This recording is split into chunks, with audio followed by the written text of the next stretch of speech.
প্রিয় শ্রোতা মণ্ডলী আমার, গভীরভাবে শ্রবণ করবেন। হাদিস শরীফের বর্ণনা, তিরমিজি শরীফের হাদিসের বর্ণনা। আল্লাহ নবী আমার, বিশ্ব নবী আমার ইসলামের বাণী প্রচার করলেন। আম্মার বিন ইয়াসির এবং ওর মা হলো সুমাইয়া, দুজনে ইসলাম ধর্ম গ্রহণ করলো। মুসলমান হওয়া লাগবে কেমন? নবীর উম্মত হওয়া লাগবে কেমন? আমি মুসলমান বলে দাবি করি, আমাকে কেমন মুসলমান হওয়া লাগবে রে যুবক ভাই? আমি আপনাকে বোঝাই। দুজনা মানুষ ইসলাম ধর্ম গ্রহণ করলো। ছেলের নাম হলো আম্মার বিন ইয়াসির, মায়ের নাম হলো সুমাইয়া। দুজন ইসলাম ধর্ম গ্রহণ করলো। আবু জাহেলের কাছে সংবাদ চলে গেল, ও জাহাপানা আবু জাহাল রে, ওই যে গ্রাম্য এলাকার দুজন গরিব মানুষ, একজন হলো আম্মার বিন ইয়াসির আর একজন হলো সুমাইয়া, দুজনা ইসলাম ধর্ম গ্রহণ করেছে। এই কথা শোনার পর আবু জাহেল প্রচন্ড রাগান্বিত। আবু জাহেল ঘোড়া নিয়ে দৌড় দিল, দৌড়ে চলে যায় ওই মানুষের নিকটে। আবু জাহেল চলে যায় আম্মারের কাছে।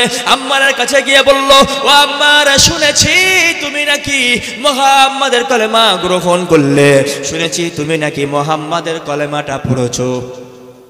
আবু জাহেল দৌড়ে চলে আসলেন, শুনলেন যে আম্মার বিন ইয়াসির আর সুমাইয়া ইসলাম ধর্ম গ্রহণ করেছে। এসে আসার পর বলছে, এই সুমাইয়া, শুনলাম তুমি নাকি ইসলাম ধর্ম গ্রহণ করেছো। আম্মার, তুমি নাকি শুনলাম ইসলাম ধর্ম গ্রহণ করেছো, কথাটাকে সঠিক? ঠিক। বলল, হ্যাঁ অবশ্যই ইসলাম ধর্ম গ্রহণ করেছি। আম্মার বিন ইয়াসির রাদিয়াল্লাহু তাআলা আনহু বলেন, ইসলাম ধর্মটা ছেড়ে দাও। ইসলাম ধর্ম ছেড়ে দিলে তোমার জীবনের সমস্ত দায়িত্ব আমি গ্রহণ করব। আম্মার বিন ইয়াসির বলে, তোমার জিনিসপত্র আমার লাগবে না। মুহাম্মাদের কলেমা গ্রহণ করার পর মনের মধ্যে এত পরিমাণ শান্তি পেয়েছি যা আমার লাইফে আমি কোনোদিন পাই নাই। বলুন জোরে সুবহানাল্লাহ, আরো মহব্বত করে বলুন সুবহানাল্লাহ। এই কথা শোনার পর মার কাছে গেল। ছেলে হচ্ছে আম্মার বিন ইয়াসির, মা হলো সুমাইয়া। মার কাছে গিয়ে বলে, এই সুমাইয়া, সুমাইয়া ইসলাম ধর্ম ছেড়ে দাও, ইসলাম ধর্ম ছেড়ে দাও, তাহলে আমি তোমার স্বামী নেই, তোমার স্বামী নেই, তোমার জীবনের সমস্ত দায়িত্বভার আমি আবু জাহেল গ্রহণ করব। সুমাইয়া বলে, আমার জীবনের কোনো গ্রহণ তোমার করতে হবে না। আমি রাসূলুল্লাহর কলেমা যখন পড়েছি ওটা আর আমি ছাড়তে পারবো না। জোরে বলুন সুবহানাল্লাহ। প্রিয় শ্রোতা মণ্ডলী আমার, এখানে শুনবেন মেন পয়েন্ট।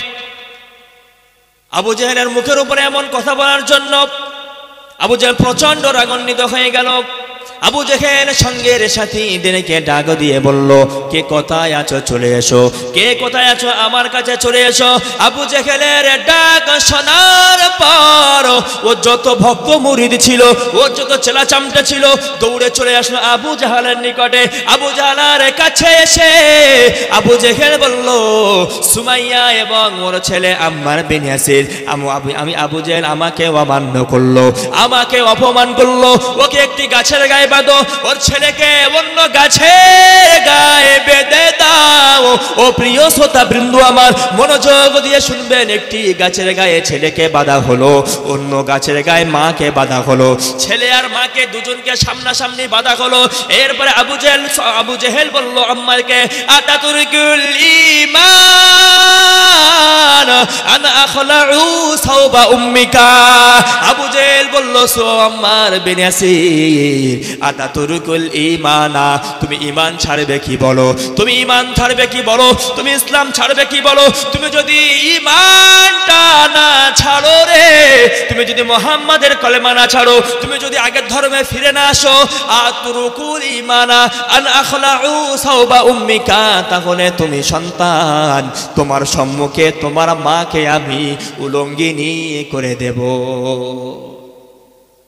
আবু জাহেল সন্তানকে বলল, আম্মার বিন ইয়াসিরকে বলল, ইসলাম ছাড়বে? হ্যাঁ আর না, ইয়েস অর নো।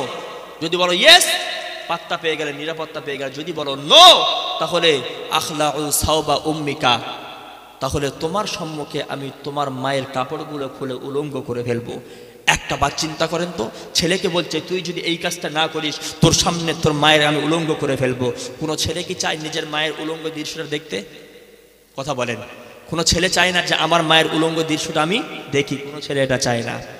আম্মার বিন ইয়াসির মনে মনে চিন্তায় পড়ে গেলেন, হায় রে, কি করি, আমার মায়ের উলঙ্গ দৃশ্য, আমার মায়ের উলঙ্গ দৃশ্যটা আমি ছেলে হয়ে কিভাবে দেখবো, আমি তো সহ্য করতে পারি না।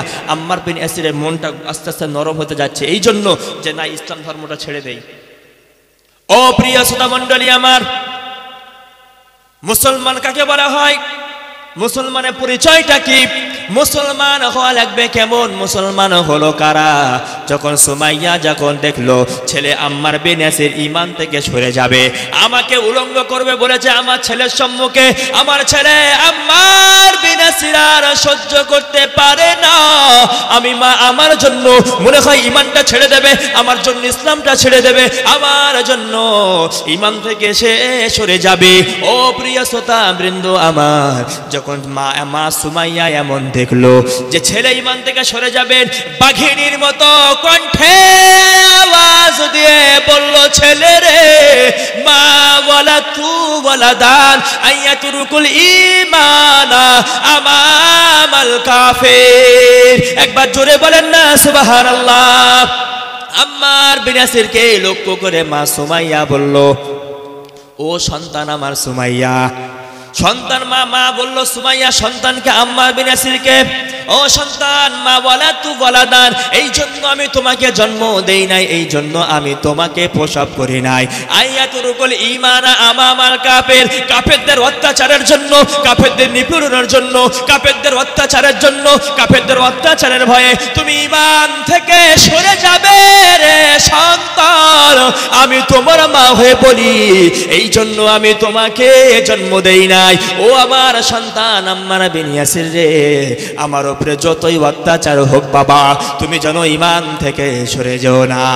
একবার জোরে বলেন না সুবহানাল্লাহ, নারে তাকবীর।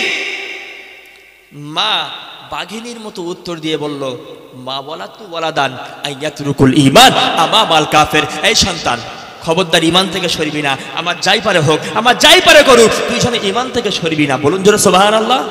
প্রিয় শ্রোতা মণ্ডলী, আমার হাদিস শরীফের বর্ণনা আমার ডায়েরি থেকে বানিয়ে আপনাকে শোনাই না। আম্মার বিন ইয়াসির রাদিয়াল্লাহু তাআলা আনহু মা যখন এমন কথা বলল, আবু জেহেল প্রচন্ড রাগান্বিত হয়ে যায়। আবু জেহেল প্রচন্ড রাগান্বিত হয়ে যাওয়ার পর সঙ্গে সাথীদেরকে বলল, আতিনি, আমার কাছে দাও সয়ফি, আমার কাছে দাও তলোয়ার, আমার কাছে দাও তীর। এরপরে মাকে উলঙ্গ করা হলো, আম্মার বিন ইয়াসিরকে সম্মুখে মাকে উলঙ্গ করা হলো, মাকে উলঙ্গ করা হলো। ছেলে সন্তান আম্মার বিন ইয়াসির আর সহ্য করতে পারে না, আম্মার বিন ইয়াসির আর সহ্য করতে পারে না। আম্মার বিন ইয়াসির নিজের মাথা খানা নিচের দিকে করে রাখলো, মাটির দিকে করে রাখলো। হায় রে, আমার মায়ের উলঙ্গ দৃশ্য আমি কিভাবে সন্তান হয়ে চোখে দেখবো? আমি সন্তান তো আর সহ্য করতে পারি না, আবার মায়ের উলঙ্গ দৃশ্য আমি সন্তান কিভাবে দেখবো? আবু জেহেল ঘোষণা দিয়ে দিল, রে ও সঙ্গে সাথীরা আমার, কে কোথায় আছো? আম্মারের মুখটা ওর মায়ের দিকে হে করে ধরো। আম্মার বিন ইয়াসিরের মুখটা মায়ের দিকে করা হলো। হায় রে আমার শ্রোতা বৃন্দ, ঈমানের জন্য, ইসলামের জন্য, কলেমার জন্য, মুসলমান হওয়ার জন্য অত্যাচার কারে বলা হয়? নিপীড়ন কারে বলা হয়? অত্যাচারের স্টিম রোলার কাকে বলা হয়? ছেলে সন্তান নিরুপায় হয়ে মাথাখানা যেই না মায়ের দিকে করলো, এখনো বলল আবু জেহেল, ও আম্মার এখনো সময় আছে, বলো না, তোমাকে আমি ছেড়ে দেব, তোমাকে আমি মুক্তি করে দেব, তুমি বলো আমি ঈমান থেকে সরে গেলাম। আম্মার বিন ইয়াসির বলল, না আমি ছাড়তে পারবো না। ও আমার প্রিয় শ্রোতা বৃন্দ, ঈমানের জন্য, মুসলমান হওয়ার জন্য অত্যাচার সহ্য করা কাকে বলা হয়? আবু জেহেল একটা তীর নিল, তীর নিয়ে সঙ্গে সাথীদেরকে বলল, ওর মাকে গাছের গায়ে বাঁধা উলঙ্গ করার পর দুই পাটা ভাগ করে দাও। দুই পাটা সরিয়ে দিল। ওই জাহান্নামের পোকা আবু জাহাল নিক্ষিপ্ত তীরটা আন্দাজ করে ওই সুমাইয়ার গুপ্তাঙ্গে আঘাত করলো। সুমাইয়ার গুপ্তাঙ্গে তীরটা নিয়ে আঘাত করলো, রক্ত ফিনকিনি দিয়ে সুমাইয়ার থেকে বার হয়ে যায়। আব্বা জান সুমাইয়া শরীর মোবারক থেকে রক্ত ফিনকিনি দিয়ে ছেলে আম্মার বিন ইয়াসির গায়ে গিয়ে লাগে। আম্মার বিন ইয়াসির সহ্য করতে পারে না, আম্মার বিন ইয়াসির সহ্য করতে পারি না। আল্লাহর কাছে বিচার দিল, মাবুদ রে, আমি তোমার বান্দা, আমি অত্যাচারিত বান্দা তোমার দরবারে বিচার দিলাম আল্লাহ। আল্লাহ তোমার দরবারে বিচার দিলাম আল্লাহ। আল্লাহ আমাকে আমার মাকে এমন ভাবে অত্যাচার আমি সন্তান আর সহ্য করতে পারি না, আমি সন্তান আর সহ্য করতে পারি না। আল্লাহ তোমার কাছে আমি বিচার দিয়ে দিলাম। একবার তীর নিয়ে নিক্ষেপ করা হলো, রক্ত ফিনকিনি দিয়ে বার হয়ে ছেলের গায়ে গিয়ে লাগলো। এরপরে আবু জেহেল বলল এখনো সময় আছে, ফিরে যাও ফিরে যাও ফিরে যাও। এখনো তুমি যদি বলো আমি ইমাম থেকে সরে গেলাম, আমি ইসলাম থেকে সরে গেলাম রে আম্মার বিন ইয়াসির, তাহলে আমি তোমার মাকে সুস্থ করে তুলবো, তোমাকে আমি আবারও ট্রিটমেন্ট করে তুলবো। আম্মার বিন ইয়াসির বলবেন না আবু জেহেল, একবার যখন আমার মাকে আঘাত করলে, আমার মাকে যখন অত্যাচার করলে, আমি কখনো ইসলাম ধর্ম ছাড়তে পারবো না, আমি ইমান থেকে কোনোদিন সরে যেতে পারবো না। এরপরে এই কথা বলার জন্য আবু জেহেল এবারে বল্লভ নিল। বল্লভ নেওয়ার পর কি করুন দৃশ্য হাদিসের বর্ণনা। বল্লভ নেওয়ার পর ওই সুমাইয়ার গুপ্তাঙ্গে আন্দাজ করে আবারও বল্লভ নিয়ে সুমাইয়াকে মারে। সুমাইয়াকে যেই না মারে, প্রচন্ড আঘাত সহ্য করার পরে আম্মা জান সুমাইয়া পৃথিবীর জমিন থেকে বিদায় নিয়ে চলে গেল। এই খবর এই যখন পৃথিবীর জমিন থেকে বিদায় নিয়ে চলে গেলেন, এরপরে মায়ের ছেলের সম্মুখে মাকে নির্যাতন করে হত্যা করা হলো, মাকে নির্যাতন দিয়ে মারা হলো। এরপরে ছেলে আম্মার বিন ইয়াসিরকে ধরলো। আম্মার বিন ইয়াসিরকে ধরার পরে বলল এ ছেলে ছেড়ে দে ছেড়ে দে ছেড়ে দে, তুই যদি ইমানটা না ছাড়িস তাহলে তোর মায়ের মতো তোকেও হত্যা করে ফেলবো, তোকেও হত্যা করে ফেলবো। আম্মার বিন ইয়াসির ইমান ছাড়লো না, আম্মার বিন ইয়াসির মুসলমান থেকে সরলো না। আম্মার বিন ইয়াসিরকে হত্যা করে দেওয়া হলো।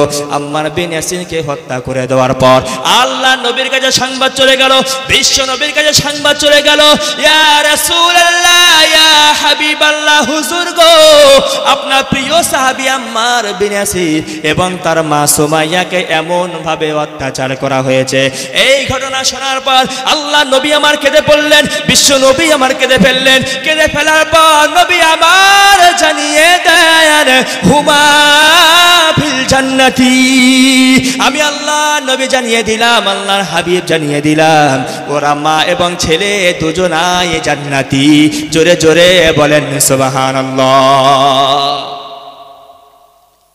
ও প্রিয় শ্রোতাবৃন্দ আমার, আমি আপনাকে বোঝাতে চাইছি এটাই আমি শুরুতে আপনাকে বুঝিয়েছি, উম্মতের প্রতি নবীজির মায়া, উম্মতের প্রতি আল্লাহ নবীর ভালোবাসা, উম্মতের প্রতি নবীজির যে অনুগ্রহ, নবীজির দয়া আপনাকে বুঝিয়েছি। এরপরে আপনাকে বলেছি, আমি এটাই বুঝিয়েছি যে উম্মত কেমন হওয়া লাগবে।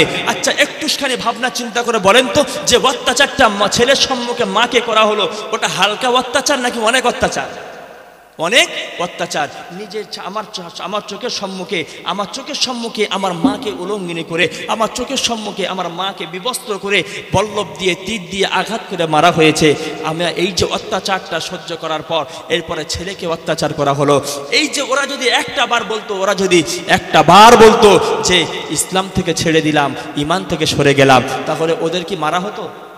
ওদের মারা হতো না, ওদেরকে ছেড়ে দেওয়া হতো। কিন্তু ইমানের ভালোবাসায়, ইসলামের ভালোবাসায়, ইমানের ভালোবাসায় ইমান থেকে ওরা সরে গেল না, ইমান থেকে ওরা কোনো রকম সরল না। প্রকৃত মুসলমানের বাচ্চা হিসাবে আল্লাহ নবী সাহাবা যে পরিচয় দিয়েছে, ওটা প্রকৃত মুসলমানের ঘরের সন্তানের পরিচয়। তাহলে আমাদের ওই মা যে উত্তর দিয়েছে, আমার যাই হোক না কেন বাবা, ও বাবা, মা ওয়ালা তু ওয়ালা দান, এই জন্য তোকে আমি জন্ম দেই নাই আইয়াতুরুকাল ঈমান আমাম আল কাফির, কাফেরদের সম্মুখে তুই ইমানটা, কাফেরদের অত্যাচারের জন্য, কাফেরদের নিপীড়নের জন্য, কাফেরদের হেনস্থার জন্য তুই ইমান থেকে সরে যাবি, তুই ইমান ছেড়ে দিবি, তুই মুসলমান থেকে সরে যাবি, আল্লাহ নবীকে ছেড়ে দিবি।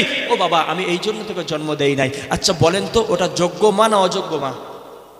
জোরে বলেন, যোগ্য মা। তাহলে যোগ্য মা ওইটা। আর যে সমস্ত মারা ছেলে কাঁদছে, একটু মোবাইলে গান ছেড়ে দিয়ে ছেলের কাছে দিয়ে দোলনাটা দুলিয়ে দিয়ে কাজ করতে গেল, ওটা কি মা? কথা বলে না, গায়ে পড়ছে কি? আরে বলেন না, যে একজন মা, যে মা বললো যে বাবা তো যা হোক না কেন আমার উপরে তো ইমানটা ছাড়বি না, ওটা যদি যোগ্য মা হয়, যে মাটা ছেলেকে সন্তানকে মেলায় যাওয়ার জন্য টাকা দেয়, যে মাটা সন্তানকে পাপ কাজের জন্য সহযোগিতা করে, যে মাটা সন্তানকে গান শোনায়, সে মাটা কি যোগ্য মা? সে মাটা যোগ্য মা নয়, সে মাটা কখনো যোগ্য মা হতে পারে না। মুসলমান ঘরের সন্তান আমরা মুসলমান ঘরের সন্তান। আমার যে নেতা হবে আমার কে? নেতা হবে প্রিয় নবী মুহাম্মদুর রাসূলুল্লাহ। আমার নেতাকে একটা গালে চড় মারলে অন্য গালে আপনার মুখটা বাড়িয়ে দিতেন চড় মারার জন্য। একজন চড় মেরেছে, নবী আমার জিজ্ঞাসা করেছে তোমার হাতে লাগেনি তো?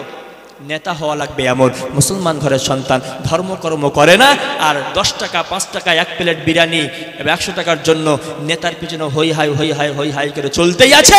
নেতা যদি বলে ওর ঘর বাড়িটা ভাঙ, তোর ঘর বাড়িটা ভাঙে। নেতা যদি বলে ওকে ধরে মারধর কর, জানে না, সঠিক জানে না, মিথ্যা সঠিক বেঠিক কিচ্ছু জানে না।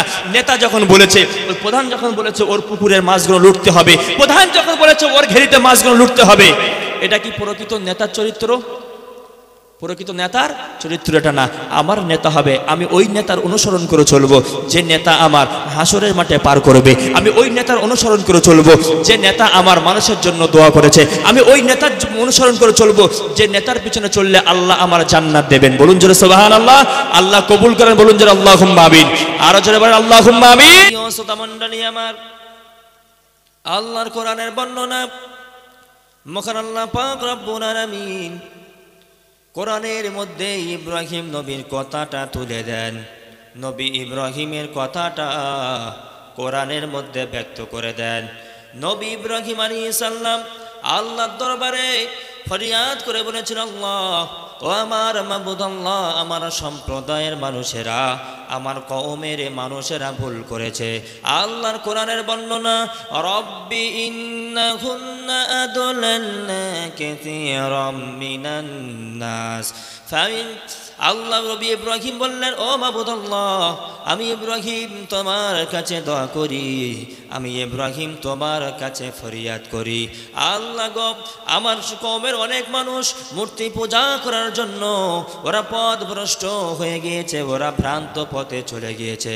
রব্বুল আলামিন, যে ব্যক্তি আমাকে অনুসরণ করলো ফাইন্নাহু মিন্নি, আল্লাহ যে ঈমানদার হলো, যে মূর্তি পূজা ছেড়ে দিয়ে ঈমানদার হলো, রব্বুল আলামিন, সে তো হলো আমার অন্তর্ভুক্ত, তুমি তো তাকে রহমত করবে। কিন্তু ওয়ামান আসানি, আল্লাহ গো, আমি ইব্রাহিম, আমাকে যে মানলো না, আমাকে অপমান করলো, আমাকে অস্বীকার করলো, ও রব্বুল আলামিন, তুমি তো দয়াবান এবং ক্ষমাশীল। নবী ইব্রাহিম বললেন, আল্লাহ, আমার কওমের মধ্য থেকে যারা ইন্নাহুন্না আদলাল্না কাসীরাম মিনান নাস, রব্বুল আলামিন, আমার কওমের মধ্যে অনেক মানুষ যারা মূর্তি পূজা করার জন্য পথভ্রষ্ট হয়েছে। আল্লাহ, ও রব্বুল আলামিন, আল্লাহ, পথভ্রষ্ট বান্দাদের জন্য তুমি তো গফুর ও গফফার। আল্লাহ, তুমি চাইলে ওদেরকে ক্ষমা করে দিতে পারতো। আর যে ব্যক্তি আমাকে অনুসরণ করেছে ফাইন্নাহু মিন্নি, সে আমার অনুসরণ করার সঙ্গে সঙ্গে সে তো তোমার দরবারে মাহবুব বলে গণ্য হয়েছে। আল্লাহ, যে আমার অনুসরণ করলো তার বিষয় তো কিছু নয়, কিন্তু যে আমাকে অনুসরণ করলো, আল্লাহ, সে তো আমার উম্মাত। আল্লাহ, তুমি গফুর ও গফফার, তুমি রহিম ও রহমান, আল্লাহ, তুমি তাকে ক্ষমা করে দিও। একটা স্টেপ চলে গেল, বিস্তার মাঝখানে আলোচনা বাদ দিয়ে চলে আসলাম আমার নবীর আগের নবী ঈসা আলাইহিস সালাম। ঈসা আলাইহিস সালামের কাছে ঈসা আলাইহিস সালামের কথাটা বলি। এই কথাটা কোরআন শরীফের মধ্যে আল্লাহ পাক রব্বুল আলামিন ব্যক্ত করেছেন, বলেছেন। প্রিয় শ্রোতা মণ্ডলী আমার, নবী ঈসা আলাইহিস সালাম আল্লাহর দরবারে ফরিয়াদ করে বললেন, আল্লাহ, ও রব্বুল আলামিন, আল্লাহ, আমার পৃথিবীর জমিন থেকে চলে আসার পর, আমি ঈসা যখন পৃথিবীর জমিন থেকে চলে আসলাম, আমি যখন পৃথিবীর জমিন থেকে চলে আসার পর আমার এই কওমের মানুষেরা আমার তো তোমার ছেলে বানিয়ে ফেললো। আল্লাহর কোরআনের বর্ণনা আল্লাহ পাক রব্বুল আলামিন জানিয়ে দেন। আল্লাহ পাক রব্বুল আলামিন বলে দেন, ওয়াকালাতিন নাসারা মাসীহ ইবনুল্লাহ। আল্লাহ নবী ঈসা বললেন, আল্লাহ, পৃথিবীর জমিন থেকে চলে যাওয়ার পর আমাকে তো তোমার ছেলে বানিয়ে ফেললো, আমার মা মারিয়ামকে তোমার স্ত্রী বানিয়ে ফেললো। ও রব্বুল আলামিন, ওরা ভুল করেছে, আমি ঈসা ওদের জন্য দোয়া করি। ঈসা নবী বললেন, ইন তুআযিবুহুম ফাইন্নাহুম ইবাদুক। ও রব্বুল আলামিন, তুমি যদি তোমার বান্দাদের শাস্তি দাও, তুমি যদি আমার কওমের প্রতি শাস্তি দাও, ও রব্বুল আলামিন, ফাইন্নাহুম ইবাদুক, তারা তো হলো তোমার বান্দা। নবী ঈসা সাল্লাম পৃথিবীর জমিন থেকে চলে আসার পর কোরআনের বর্ণনা, ওয়াকালাতিন নাসারা মাসীহ ইবনুল্লাহ, নাসারারা বলেছিল ঈসা হলো আল্লাহর ছেলে, ঈসার মা মারিয়াম হলো আল্লাহর স্ত্রী। বলুন নাউজুবিল্লাহ। এইটা বলার পর ঈসা সাল্লাম বললেন, আল্লাহর কাছে ফরিয়াদ করে বলল, আল্লাহ আমার সম্প্রদায়, আমার কওমের মানুষ তো ভুল করেছে, আল্লাহ ভুল করেছে, আমি ওদের জন্য দোয়া করি। কিন্তু আযিবুহুম ফাইন্নাহুম ইবাদুক, আল্লাহ তুমি যদি ওদেরকে শাস্তি দাও, তুমি যদি তোমার বান্দাদেরকে শাস্তি দাও, সে তো তোমারই বান্দা। কোনো মানুষ যখন কোনো কর্মস্থলে কাজ করে তখন বলে ও ভুল করেছে, কি আর করা যাবে, ছেড়ে দাও, সে তো তোমার কাছেই কাজ করে। অনুরূপভাবে ঈসা নবী বললেন, তুমি যদি শাস্তি দাও, ফাইন্নাহুম ইবাদুক, আল্লাহ ওরা তো তোমারই বান্দা, তুমি শাস্তি দিও না। নবী ঈসা সাল্লাম এটাই বলতে চাইছেন, আল্লাহ তুমি তো গফুর গফফার, রহিম রহমান, আল্লাহ তুমি শাস্তি দিও না। প্রিয় শ্রোতা মণ্ডলী আমার, নবী ইব্রাহিম আলাইহিস সালাম আল্লাহর দরবারে দোয়া করলেন, ঈসা আলাইহিস সালাম আল্লাহর দরবারে দোয়া করলেন। কোরআনের বর্ণনা অনুযায়ী আল্লাহর নবী যখন দেখলেন নবী ইব্রাহিম আল্লাহর কাছে দোয়া করেছেন উম্মতের জন্য, ঈসা নবী দোয়া করেছে আল্লাহর কাছে উম্মতের জন্য, এটা শোনার পর দয়ার নবী আমার, বিশ্ব নবী আমার, ফারাফা ইয়াদাইহি, আল্লাহর নবী আমার, বিশ্ব নবী আমার দুই হাতগুলো আল্লাহর দরবারে তুললেন, আল্লাহর কাছে হাত তুলে কি বললেন, ফাবাকা উম্মতি উম্মতি উম্মতি ওয়া বাকা।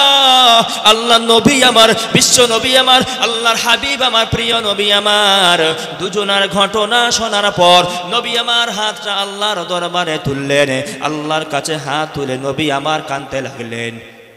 বিশ্ব নবী আমার উম্মতি উম্মতি উম্মতি বলে আল্লাহর দরবারে কাঁদতে লাগলেন, আল্লাহর দরবারে ফরিয়াদ করতে লাগলেন। ওই দুই নবী দোয়া করেছে আল্লাহর কাছে।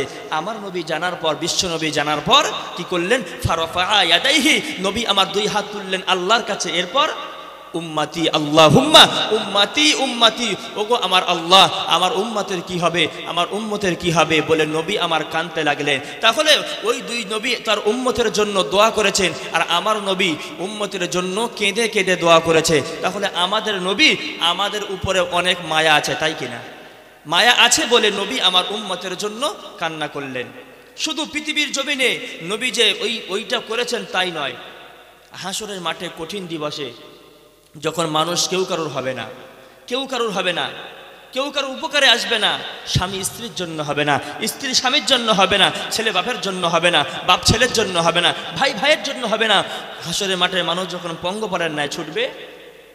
প্রিয় শ্রোতা মণ্ডলী আমার, বিশ্ব নবীর মায়া শুধু পৃথিবীর জমিনে শেষ নন, আল্লাহ রসুল আমার, দয়ার নবী আমার, হাসরের মাঠে মানুষ যখন পঙ্গপালের ন্যায় ছুটবে, মানুষ যখন একে অপরের কোনো কাজে আসবে না, মানুষ যখন একে অপরের কোনো উপকার করতে পারবে না, হাদিস শরীফের বর্ণনা, বুখারী শরীফের বর্ণনা, আল্লাহর নবী সাল্লাল্লাহু আলাইহি ওয়াসাল্লাম বলেন, মা জান্নাসু বা'দুহুম ফি বা'দিন, মানুষেরা একে অপরের মধ্যে কথা বলা শুরু করবে, মানুষেরা হাসরের মাঠে একে অপরকে বলতে লাগবে, একে অপরকে শোনাতে লাগবে, আমাদের উপায় কি হবে বলো না, আমাদের উপায় কি হবে বলো না, আমাদের ঠিকানা কোথায় হবে বলো না, হাসরের মাঠের আযাব তো সহ্য করতে পারি না। বিশ্ব নবী আমার বলেন, আল্লাহর নবী আমার বলেন, ইয়াতুনা ইলা আদম। সমস্ত মানুষেরা দলবদ্ধ করে আলোচনা করার পর সকলে দৌড়ে দৌড়ে চলে যাবে, নবী আদমের কাছে চলে যাবে। আল্লাহ নবী আদমের কাছে চলে যাবে, আদমের কাছে বলবে, ওয়াদি পিতা আদম, আপনি তো পৃথিবীর জমিনের শ্রেষ্ঠ মানুষ, আপনি তো পৃথিবীর জমিনের প্রথম মানুষ, আপনাকে আল্লাহ তো নিজে হাতে বানিয়েছেন, আল্লাহ তো আপনাকে কুদরতি হাতে বানিয়েছেন, আপনি বললে আল্লাহ তো আপনার কথা শুনবেন। ইসফা আলানা ইলা রব্বিকা রব্বিকা রব্বিকা, ও আদি পিতা আদম, হাসরের মাঠের আযাব আর সইতে পারি না, হাসরের মাঠের কঠিন শাস্তি আমরা তো আর সহ্য করতে পারি না। ইসফা আলানা ইলা রব্বিকা, আমাদের জন্য তোমার আল্লাহর কাছে একটু বলো, আমাদের জন্য একটু সুপারিশ করো, আমাদের জন্য আল্লাহ যেন ক্ষমা করে দেন। নবী আদম বলবেন, আল্লাহ নবী আদম বলবেন, লাস্তুলাহা, আমি তো এর যোগ্য না, আমি আল্লাহর দরবারে আজকে বলতে পারবো না, কারণ মহান আল্লাহ পাক রব্বুল আলামিন জান্নাতে থাকার সময় আমাকে একটা কাজের নিষেধ করেছিলেন, আমি সেই নিষেধটা মানতে পারলাম না, যার জন্য আল্লাহ আমার উপরে রেগে আছে, আল্লাহ আমার উপরে রেগে আছেন। আল্লাহর কোরআনের বর্ণনা, আল্লাহ আদম নবীকে বললেন, ওয়ালা তাকরাব হাযিহিশ শাজারাতা ফাতাকুনা মিনাল যালিমিন। আল্লাহ বলল, আদম রে, আমি তোমাকে জান্নাতে দিলাম, ও আদম, আমি আল্লাহ অ্যাডভান্স জানিয়ে দিলাম, আমি আল্লাহ অগ্রিম সতর্ক করে দিলাম, আদম তুমি ওই গাছের কাছে যাবে না। আমি আদম ভুল করে গাছের কাছে গিয়েছিলাম, আল্লাহ আমাকে জান্নাত থেকে বহিষ্কার করেছিলেন, ওই জন্য আল্লাহ আমার যদি কৈফিয়ত করে, আমি আদম আল্লাহকে কিছু বলবো না, বলবো না, বলতে পারবো না, কিন্তু আমি তোমাদের জন্য একটা ঠিকানা বলে দেই, আলাইকুম বিইব্রাহিম, তোমরা চলে যাও ইব্রাহিম নবীর কাছে চলে যাও। সব হাদিস শরীফের বর্ণনা, ফায়াতুনা ইলা ইব্রাহিম, সমস্ত মানুষেরা দৌড়ে দৌড়ে চলে আসবে ইব্রাহিম নবীর নিকটে। ইব্রাহিম নবীর নিকটে এসে বলবে, আনতা খলিলুল্লাহ, ও নবী ইব্রাহিম, তুমি তো হলে পৃথিবীর জমিনে আল্লাহর একজন মাহবুব বান্দা, তুমি তো আল্লাহর একজন বন্ধু, ইসফা আলানা ইলা রব্বিকা, তুমি আমাদের জন্য একটু দোয়া করো, হাসরের মাঠে আযাব আর সহ্য করতে পারি না। নবী ইব্রাহিম বলবে, আমি তো আমার জীবনে অপরাধ করেছি, আমার জীবনে ভুল হয়ে গিয়েছে, আল্লাহ যদি আমার জিজ্ঞাসা করে, আমি তো উত্তর দিতে পারবো না, আমি কোনো উত্তর দিতে পারবো না, লাস্তুলাহা, আমি তো এর যোগ্য না, আমি আল্লাহর কাছে কিছু বলতে পারবো না। নবী আদমের কাছে উম্মতেরা ছুটে যাবে, সমস্ত উম্মতেরা বলবে, পারবো না, পারবো না, আমি পারবো না, চলে যাও ইব্রাহিমের কাছে। ইব্রাহিম নবীর কাছে যাবে, ইব্রাহিম নবী বলবে, আমি পারবো না, তোমরা, তোমাদের জন্য আমি একটা ঠিকানা বলে দিলাম, তোমরা চলে যাও ঈসা নবীর কাছে। সমস্ত মানুষেরা, হাদিস শরীফের বর্ণনা, ফায়াতুনা ইলা ঈসা ইলা ঈসা, সমস্ত মানুষেরা দৌড়ে দৌড়ে চলে আসবে ঈসা নবীর কাছে। ঈসা নবীর কাছে এসে বলবে, ইসফা আলানা ইলা রব্বিকা, তুমি আমাদের জন্য একটু আল্লাহর কাছে দোয়া করো, আল্লাহর কাছে একটু ফরিয়াদ করো, হাসরের মাঠের আযাব যেন আমরা আর সহ্য করতে পারি না, হাসরের মাঠের কঠিন আযাব আমরা সইতে পারি না, একটু একটু দোয়া করো আল্লাহর কাছে যেন আমাদেরকে ক্ষমা করে দেয়, আমাদেরকে মাফ করে দেয়। নবী ঈসা বলবেন, লাস্তুলাহা, আমি এর যোগ্য না, আমি এর যোগ্য না। একটাবার চিন্তা করেন তো, জলিলুল কদর নবী, বড় বড় আল্লাহর নবী, নবী আদম বলবে, আমি আল্লাহর কাছে সুপারিশ করতে পারবো না, হাসরের মাঠে আযাব এত কঠিন হবে, হাসরের মাঠে আল্লাহ এমন গম্ভীর মেজাজে থাকবে, নবী আদম বলবে, আমি পারবো না, ইব্রাহিম বলবে, আমি আল্লাহকে বলতে পারবো না, নবী ঈসা আলাইহিস সালাম বলবে, আমি আল্লাহকে বলতে পারবো না, নবী নূহ আলাইহিস সালাম বলবেন, আমি তোমাদের জন্য আল্লাহর কাছে সুপারিশ করতে পারবো না। তাহলে হাসরের মাঠটা খুব সহজ হবে বলে মনে হয়? কথা বলেন। পৃথিবীর জমিনে সরাসরি আল্লাহর সঙ্গে কথা বলতেন মুসা আলাইহিস সালাম। মুসা আলাইহিস সালাম বলবেন, আমি আল্লাহর কাছে কিছু বলতে পারবো না, আমি আল্লাহর কাছে কিছু বলতে পারবো না, এমন কথা বলবেন। এরপরে ঈসা নবী বলবে, আমি তো বলতেই পারবো না, কিন্তু আমি তোমাদের জন্য একটা ভালো কথা বলি। আমি তোমাদের জন্য জানাচ্ছি, আজকের যে ব্যক্তি আল্লাহর সামনে কথা বলবে, আমি তার ঠিকানাটা তোমাদের কাছে দিচ্ছি। তোমরা চলে যাও শেষ জামানার নবী, আখিরি জামানার নবী মুহাম্মদুর রাসূলুল্লাহ সাল্লাল্লাহু আলাইহি ওয়াসাল্লামের কাছে তোমরা চলে যাও। বলুন জোরে সুবহানাল্লাহ, আরো জোরে বলেন সুবহানাল্লাহ। হাদিস শরীফের বর্ণনা, আল্লাহ নবী আমার বলেন, ফায়াতুনি, সমস্ত মানুষেরা দৌড়ে দৌড়ে, পঙ্গপালের না দৌড়ে দৌড়ে আমি নবী আমার কাছে চলে আসবে। আমি নবী তখন বলবো আনা লাহা, অবশ্যই আমি তো এই কাজের যোগ্য, আমি তো আজকের এই তো আল্লাহর কাছে সুপারিশ করব। নবী আমার হাদিস শরীফের মধ্যে বলেন, ফাস্তাজিন লিরাব্বি, আমি আমার আল্লাহর কাছে বলবো, আল্লাহ, ও আল্লাহ, আমাকে তুমি অনুমতি দাও, আমার উম্মতের জন্য আমি দোয়া করব। আল্লাহ গো, তুমি আমার অনুমতি দাও। আল্লাহ আমার নবীকে অনুমতি দেবেন, বিশ্ব নবীকে অনুমতি দেবেন। আমি আপনাকে বোঝাতে চাইছি আমার নবীর উম্মতের প্রতি কত মায়া। আল্লাহর নবী অনুমতি পাওয়ার পর, বিশ্ব নবী অনুমতি নেওয়ার পর আল্লাহর নবী চলে যাবেন আল্লাহর কাছে।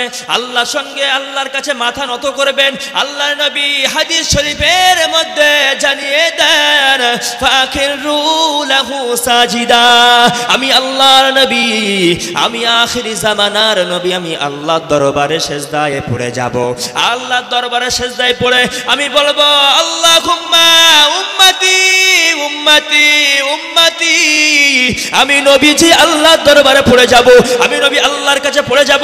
আমি নবী আল্লাহকে বলতে লাগবো, আল্লাহ, আমার উম্মতের কি হবে, আমার উম্মতের কি হবে আল্লাহ।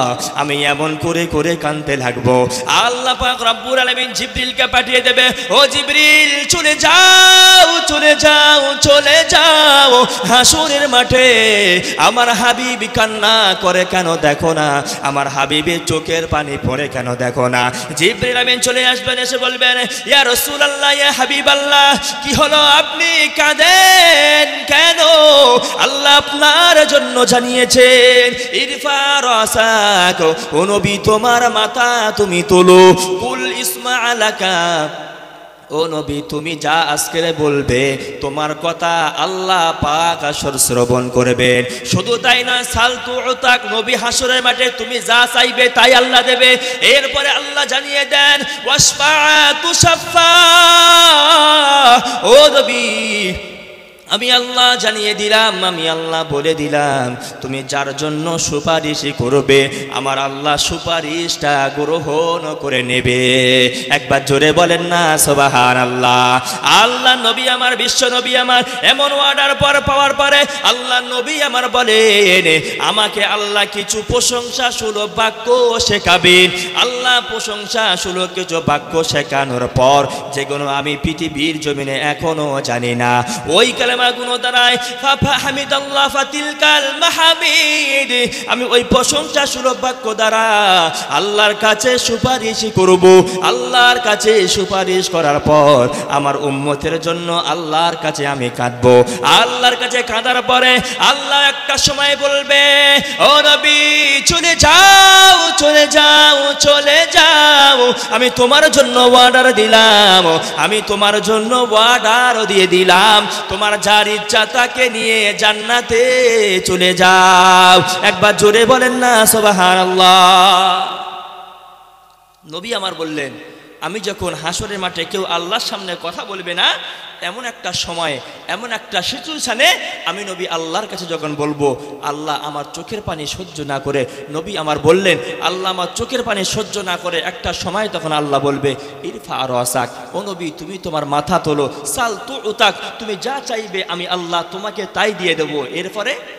এরপরে জানালেন যে, ও নবী, ওয়াসফা তুসাফা, তুমি যার জন্য সুপারিশ করবে, তুমি যার জন্য আমি আল্লাহ আমার কাছে চাইবে, আমি আল্লাহ তাকে তোমার সঙ্গে জান্নাতে পাঠিয়ে দেবো। বলুন জোরে সুবহানাল্লাহ, আরো জোরে হয় না সুবহানাল্লাহ। এরপরে নবী আমার চলে যাবেন উম্মতদের খোঁজার জন্য। নবী আমার উম্মতদের খোঁজার জন্য যাবেন। 4টে পথ ধাপে ধাপে নবী আমার উম্মতদেরকে খুঁজলেন, খুঁজে খুঁজে জান্নাতে নিয়ে যাবেন।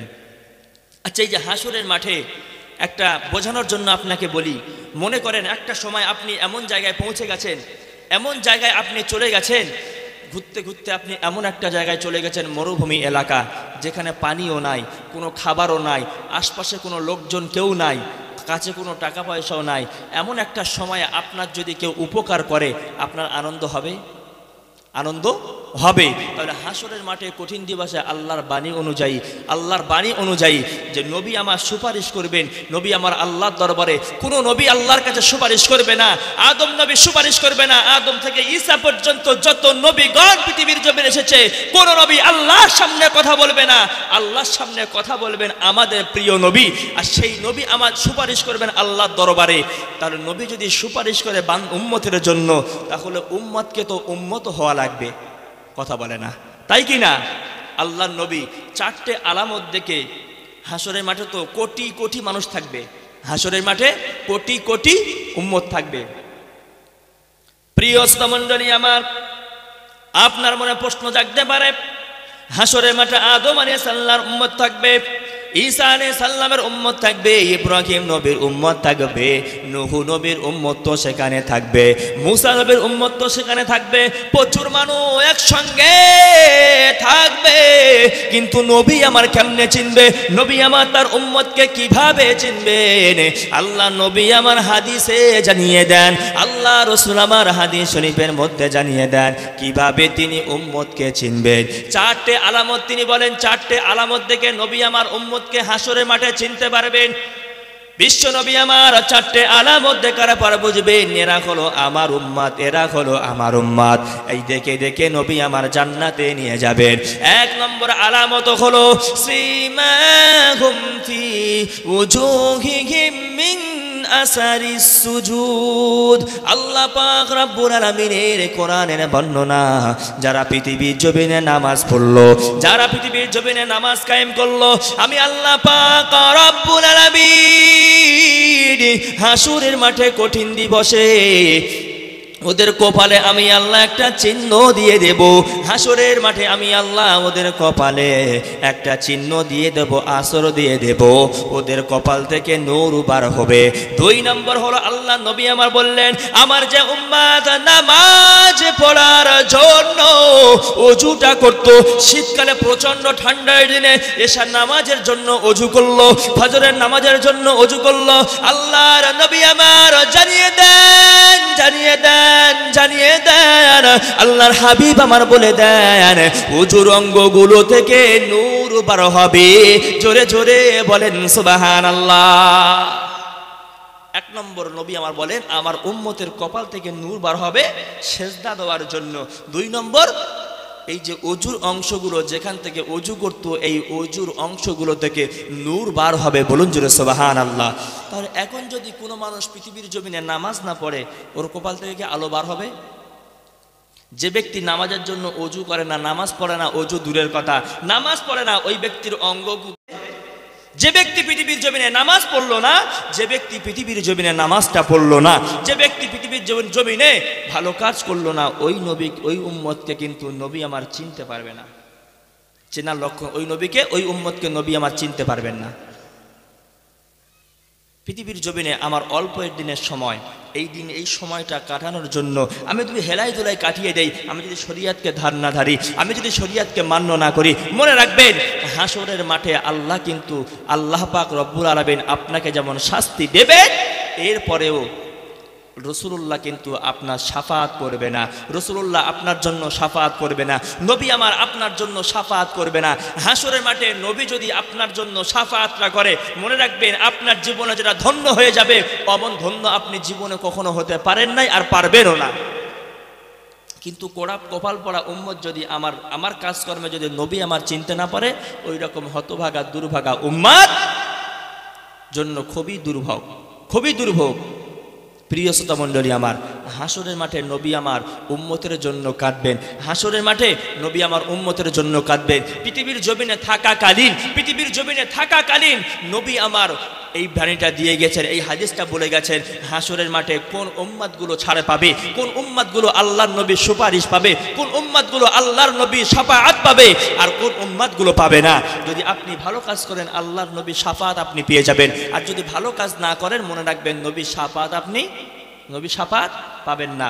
উম্মতের জন্য উম্মতের প্রতি নবীর মায়া হাসরের মাঠে। অন্য নবী দুনিয়ার জমিনে উম্মতের জন্য দোয়া করলেও হাসরের মাঠে কোনো নবী উম্মতের জন্য আল্লাহর কাছে দোয়া করবেন না। একটাই নবী আল্লাহর কাছে দোয়া করবে উম্মতের জন্য, সেটা হলো আমার নবী। দুনিয়ার জমিনে নবী আমার উম্মতের প্রতি যেমন মায়া দেখিয়েছেন, হাসরের মাঠে নবী আমার তেমন উম্মতের প্রতি মায়া দেখাবেন। বলুন সুবহানাল্লাহ। একবার দরুদ শরীফ পড়েন, আল্লাহুম্মা সাল্লি আলা।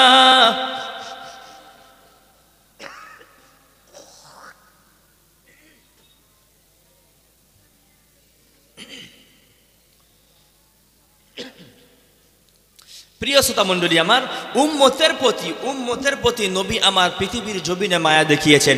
উম্মতের প্রতি নবী আমার পৃথিবীর জমিনে মায়া দেখিয়েছেন। প্রথম আপনাকে বলেছে হাসরের মাঠে নবী উম্মতের জন্য মায়া দেখিয়েছেন। উম্মতের প্রতি নবী আমার পৃথিবীর জমিনেও মায়া দেখিয়েছেন। চলেন 1 নম্বর পয়েন্ট জানি। উম্মতের প্রতি নবী আমার মায়া দেখিয়েছেন। আমি এই কথাগুলো বলছি এই জন্য, শেষ পর্যায়ে মারটা আমি কোথায় গিয়ে মারবো আপনি অবশ্যই বুঝতে পারবেন। নবী উম্মতের প্রতি মায়া দেখিয়েছেন দুনিয়ার জমিনে 1 নম্বর দৃষ্টান্ত। অনেক আলোচনা, 1 নম্বর শোনেন। নবী ইসলামের দাওয়াত পাওয়ার পর, ইসলামের বাণী পাওয়ার পর চলে গেলেন ইসলামের দাওয়াত দিতে। নবী ইসলামের বাণী প্রচার করতে গেলেন তায়েফের ময়দানে। নবী যখন তায়েফের ময়দানে গেলেন, তায়েফের মানুষেরা, সকলেই জানেন ঘটনা, কিন্তু আমি বিস্তার করছি না, হাদিসটা সংক্ষেপে বলছি। নবী তায়েফের ময়দানে গেলেন, যখন গেলেন ওখানকার মানুষেরা নবীর হাতে হাত দিয়ে কলেমা কেউ পড়ল না। ফার্স্ট টাইমে কেউ কলেমা পড়ল না। নবী ফিরে আসবেন, আসার সময় ওদেরকে বললেন, আমি যে তোমাদের কাছে এসেছি তোমরা যেন এই খবরটা মক্কায় দেবে না, কারণ যদি দাও মক্কার জমিনের মানুষেরা ওরা আমাকে এখনো ভালোভাবে মানে না।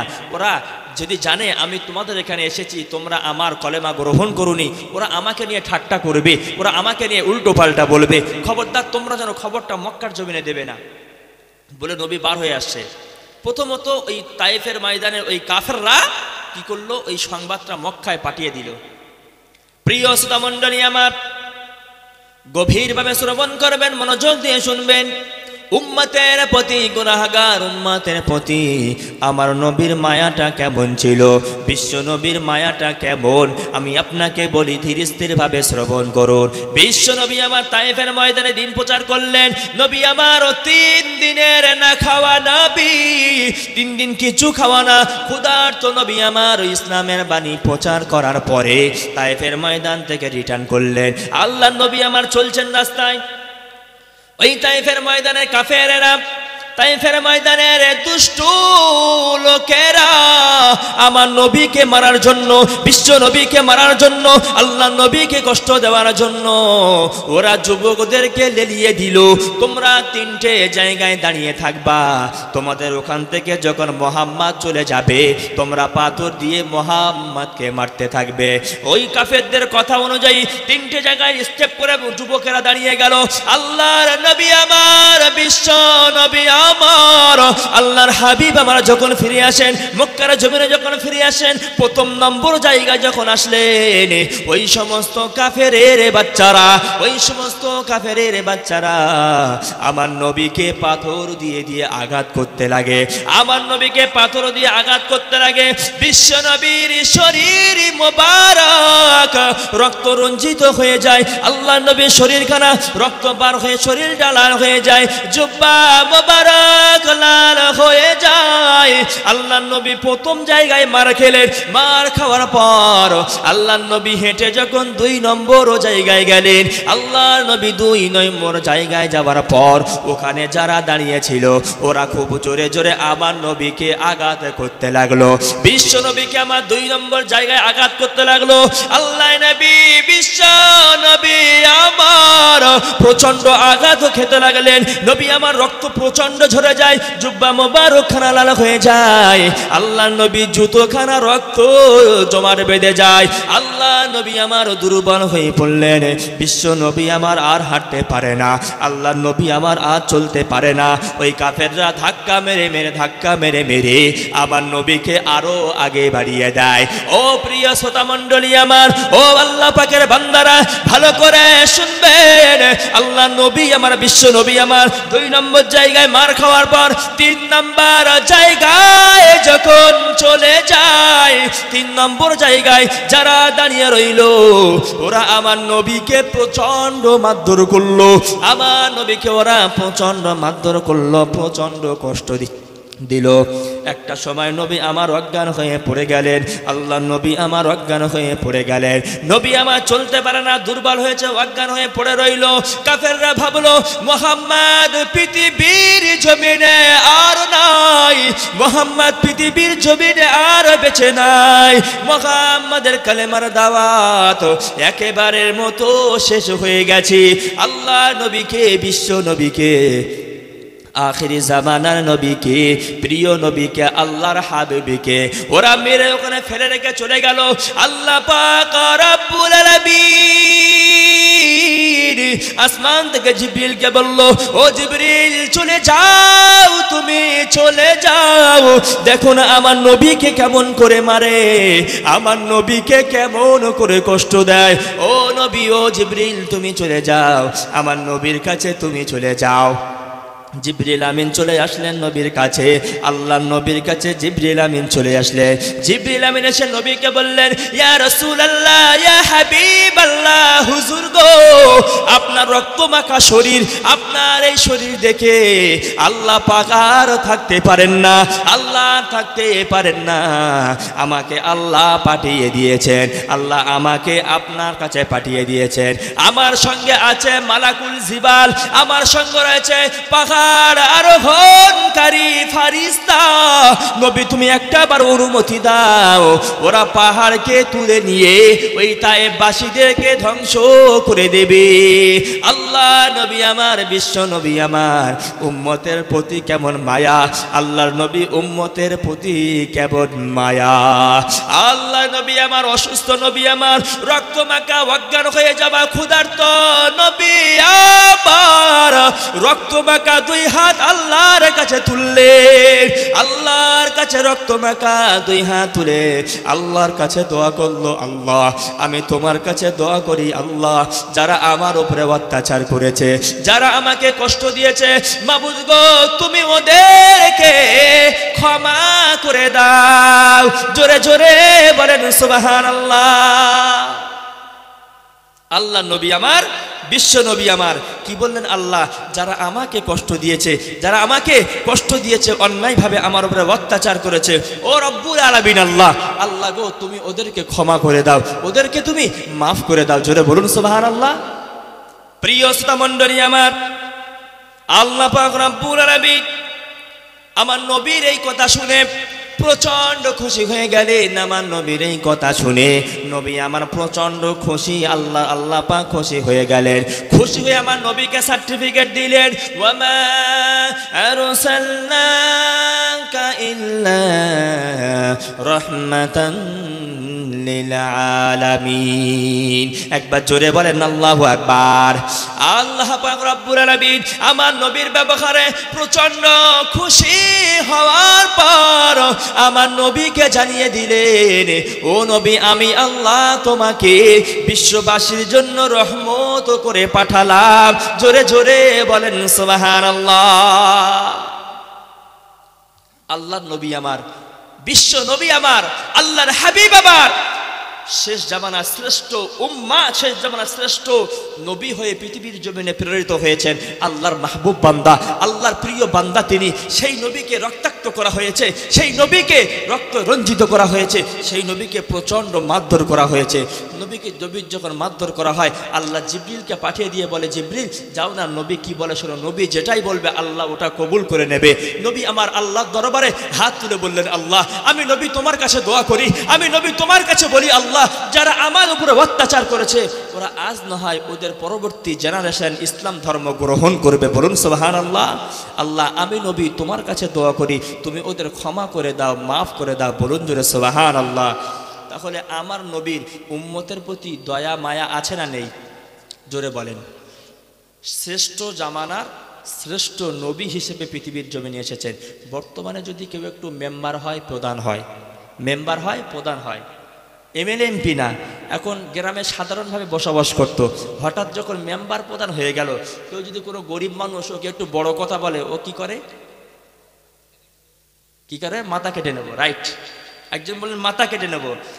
মেম্বার সাধারণ মানুষের সঙ্গে, জনগণের সঙ্গে ভালো ব্যবহার, এমনি ভালোভাবে ঘোরাফেরা করত। যে জনগণের ভোটে ও জিতেছে, সেই জনগণ যদি ওকে একটু কটু কথা বলে, তাহলে ওর যা লোকজন রয়েছে সব নিয়ে ঘরদোর ভাঙচুর, দোকান ভাঙচুর হয় কি হয় না? কথা বলেন, হয় কি হয় না? হয়, শুধু একটুখানি কথা বলার জন্য। আচ্ছা, ওরা কি প্রকৃত নেতা? ওরা কি প্রকৃত নেতা? নেতা প্রকৃত ওরা না। প্রকৃত নেতা হবে আমার নবী প্রকৃত নেতা। নেতা তো প্রকৃত আমার নবী নেতা। যে নবীর কাছে আসলে, যে নবীর কাছে মানুষেরা আসলে, যেই আসুক না কেন, মায়ার জালে চম্বুকের মতো নবীর সঙ্গে অ্যাটাচড হয়ে যেত। বলুন জোরে সুবহানাল্লাহ।